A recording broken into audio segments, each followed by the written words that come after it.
This is Eber Phelps with another legislative report from here at the Capitol. A very significant day today. This is the final day of probably what we'd consider the first half of the session. We actually reached the procedural halfway point of the session here for the 2017 session. A very busy week. Both chambers, the House and Senate, spent most of their days on the floors of their respective chambers working through bills. I think we had about average about 20, 25 bills a day, a lot of them being very significant. I think the one that received the most attention, of course, was the override attempt of the governor's veto of the tax bill that we passed earlier.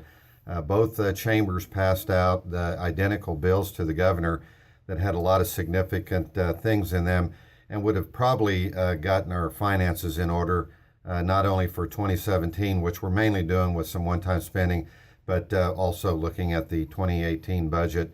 So it's very significant that we passed that bill out and kind of turned some things around that were a result of the 2012 tax bill that passed out of the legislature, which was the governor's plan that hasn't worked out too well. Anyway, significance here was that it passed with the override passed in the House with 85 votes. Of course, 84 were needed for an override. The Senate needed 27, and unfortunately they came up with 3 votes short. So what happens now as we look at the session going forward, probably what will happen is the tax committees will get together and probably come out with a different tax bill. I think it's going to be pretty similar to the one passed, and I think the House is taking the stand that we've done our work. It's time for the Senate to step up and come up with a bill that both houses can agree on. So that'll probably be next week. I think the Senate's already probably put something together, and we'll try that once again. Of significance also was the Medicaid Expansion bill, which passed in the House on final action today, as a matter of fact, the last day of the first part of the session with 81 votes.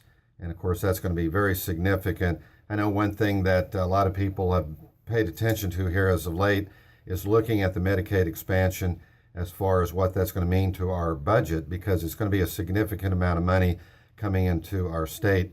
And a lot of people, initially looked at it as far as the health care coverage portion of it. But the fact of the matter is it will bring in a lot of dollars. We have already passed up, I think the latest count is $1.9 billion. But not only that, it's the number of jobs that it would create and the money that would bring in. Just for instance, in Ellis County, we'd probably be looking at over $4 million we would have benefited from having Medicaid expansion. But also a big concern is the fact that we have about 31 rural hospitals are under watch, and with them, it's very critical that this passed.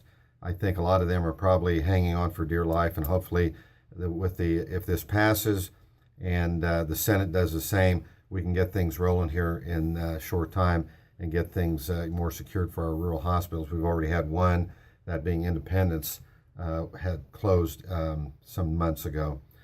We are at the halfway point. They call this turnaround, or a lot of people refer to it as the procedural halfway point of the session. We'll be out for several days, about a week, I believe, and then we'll be coming back in on March 6th. That'll be on a Monday.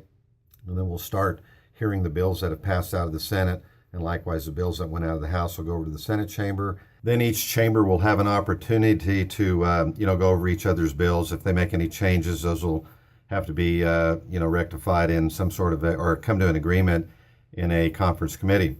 So that'll be kind of the activity moving forward until we get to the first adjournment later on down the road.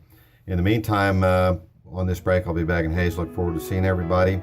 So have a great weekend, and we'll talk to you when we're in town.